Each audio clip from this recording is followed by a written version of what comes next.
প্রথমে তোমাদের ইয়েতে ভিডিও দেখাবো, তারপরে ভিডিওটি সবচেয়ে ফানি কমেন্ট গুলি পড়ে শোনাবো।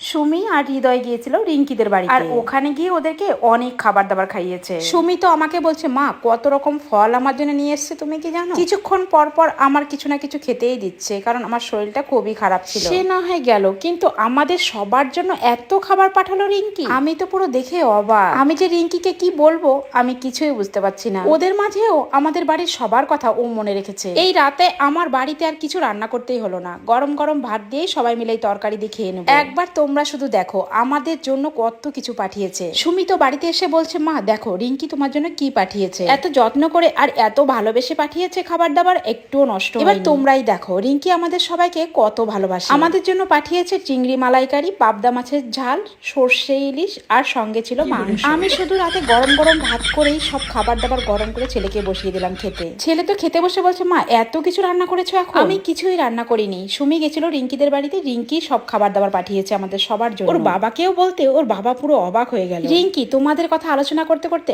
আমরা সবাই তোমার পাঠানো খাবারটা খেয়েছি। সত্যি বলছি এই খাবারগুলো খেতে খুব টেস্টি হয়েছিল। রিঙ্কি, তুমি সবাইকে নিয়ে আবার এসো আমাদের বাড়িতে। चलिए शुरू करते हैं। এই পরিবারের সবাই ডিজিটাল ভিক্ষার উপর নির্ভরশীল। बड़ा हरामी हो बेटा। আজ হঠাৎ রিঙ্কের রচনা কেন কাকিমা? আপনার সময় কি ভুলে গেলেন নাকি?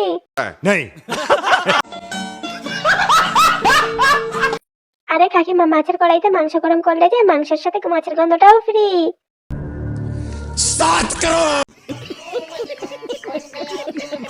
মনে হচ্ছে রিঙ্কির সাথে সুমির ভাইয়ের বিয়ে দেবে, সেই জন্য রিঙ্কির রচনা শুরু করেছে কাকিমা। प्यारी समझ गई।